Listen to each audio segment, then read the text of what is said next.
પ્રણામજી રાજ્યમાંજી સુંદર સાચી ધામધનીની મહેરથી આજે આપણે બડી વ્રતની ત્રીજી ચોપાઈ લઈશું અને એ ત્રીજી ચોપાઈની અંદર ધામધની આપણને કહી રહ્યા છે કે સુનો મોમીનો અરસ કી બીતક તુમ્હારી ઠોર तुम बिना बकामीने पहुँच सके न कोई। ધામધની કે સુનો મોમીનો અર્શ કી પરમધામમાં મૂલમિલામાં મારી સાથે બેઠેલી મારી પ્યારી પ્યારી રૂ, તું સાંભળ, તું મારા માટે કોણ છું, તું મારા માટે શું છું, એ હું તને સમજાવું છું.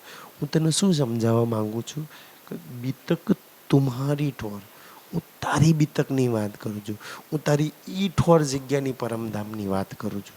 એ 25 પક્ષોમાં તું કેવા સુખ પ્રેમ આનંદની અંદર ઝીલતી હતી, કેવી મસ્તીની અંદર હતી, કેવા સુખી પ્રેમની અંદર હતી ને, એ તારા સુખની મેં વાત કરું છું, એ તારા પ્રેમના આનંદની વાત કરું છું, મેં એ તારા ધામની વાત કરું છું, એ તારા ઠોરની મેં વાત કરું છું કે છે.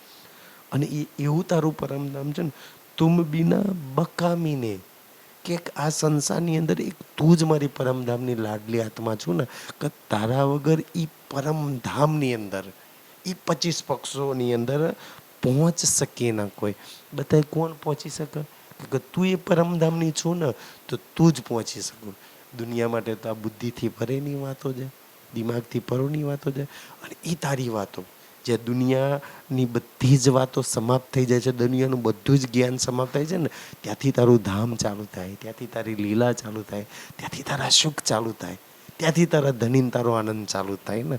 અને એવા તારા પરમધામની અંદર બતાવી શકી, તારા વગર કોણ આવી શકે?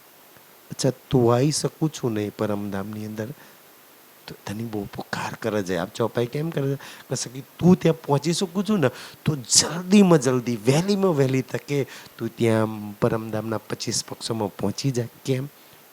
ત્યાં તારા સુખ તારી રાહ જોઈ રહ્યા છે, તારો પ્રેમ તારી રાહ જોઈ રહ્યા છે, તારા આનંદ ને તારી લીલા ને એ ધામધની તારી રાહ જોઈ રહ્યા છે. અને એ આપ ચોપાઈથી પુકાર કરી, તારા દિલનો પુકાર કરી અને પાછું પરમધામની અંદર ખેંચી રહ્યા છે, તને ન્યા બોલાવી રહ્યા છે તેની. તો જલ્દીમાં જલ્દી આપણે પાછા પરમધામ સાથે જોડાઈ જઈએ, આપણા સુખ પ્રેમ આનંદ સાથેની લીલાની અંદર પાછા મસ્ત બની જઈએ, એવી પ્રેરણા આપણને આ ચોપાઈ આપે છે. પ્રણામજી, રાજશ્યામાજી.